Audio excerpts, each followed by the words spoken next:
Nah, mitos yang pertama yaitu berbicara di depan publik adalah dapat bawaan. Mitos ini sudah sering kali tertanam dalam diri masyarakat, di mana orang-orang yang dianggap dari kecil itu berbicaranya sudah lancar, ekstrovert, ini merupakan seorang yang dapat berbicara secara sukses di depan publik. Padahal pada kenyataannya atau faktanya anggapan ini keliru, karena berbicara publik adalah keterampilan yang harus dilatih, kemudian diasah dan juga dikembangkan melalui proses yang tidak mudah, di mana mereka harus latihan, belajar, dan juga harus mengumpulkan pengalaman-pengalaman sehingga nantinya seseorang tersebut dapat terbiasa untuk berbicara di depan publik.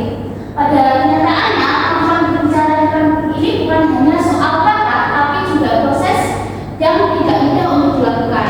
Kemudian yang kedua adalah orang yang pemalu tidak bisa menjadi pembicara publik yang baik.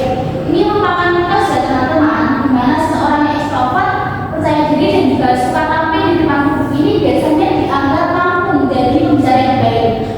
Akibatnya orang-orang yang pemalu atau ekstrovert ini biasanya jadi takut dan juga merasa tidak pantas bahwa ia mampu untuk berbicara di depan publik. Padahal pada faktanya kepribadian ekstrovert atau introvert bukan merupakan penentu utama keberhasilan berbicara di depan publik. Pemalu ini bukan tidak bisa dikatakan tidak mampu, melainkan dia merupakan seorang yang akan canggung apabila menjadi pusat perhatian. Padahal apabila seseorang tersebut mau untuk berlatih, untuk mempersiapkan dan juga untuk mengumpulkan pengalaman, seseorang tersebut akan bisa tampil secara efektif di depan publik. Selanjutnya, mitos yang ketiga yaitu semakin banyak berbicara akan semakin baik. Nah, ini merupakan anggapan yang seringkali kita temui ya teman-teman, di mana seseorang yang dianggap banyak berbicara ini dianggap memiliki kemampuan berbicara publik yang baik. Padahal belum tentu apa yang dia bicarakan ini berkualitas, bahkan bisa kadang asbun atau asal bunyi gitu ya teman-teman.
Dimana seperti kita ketahui, kayak kita sebagai mahasiswa tentu juga memerlukan kemampuan berbicara di depan publik. Seperti contoh saat ini, saat saya harus presentasi, berarti kan saya harus memiliki kemampuan untuk berbicara di depan publik tersebut.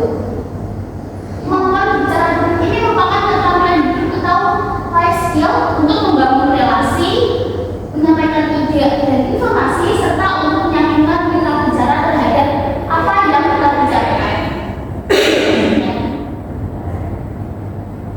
Baik, kita tahu kesimpulan di mana berbicara publik merupakan salah satu keterampilan penting yang harus kita pelajari, latih dan juga kita tingkatkan. Dengan persiapan yang matang, kemudian pengetahuan dan teknik yang tepat, serta latihan yang konsisten, setiap orang pasti memiliki kemampuan berbicara publik yang baik. Mitos-mitos dalam berbicara publik yang telah saya sebutkan sebelumnya ini harus segera dipatahkan, karena apabila mitos-mitos tersebut masih ditanamkan, seseorang tersebut tidak dapat meningkatkan potensi dirinya.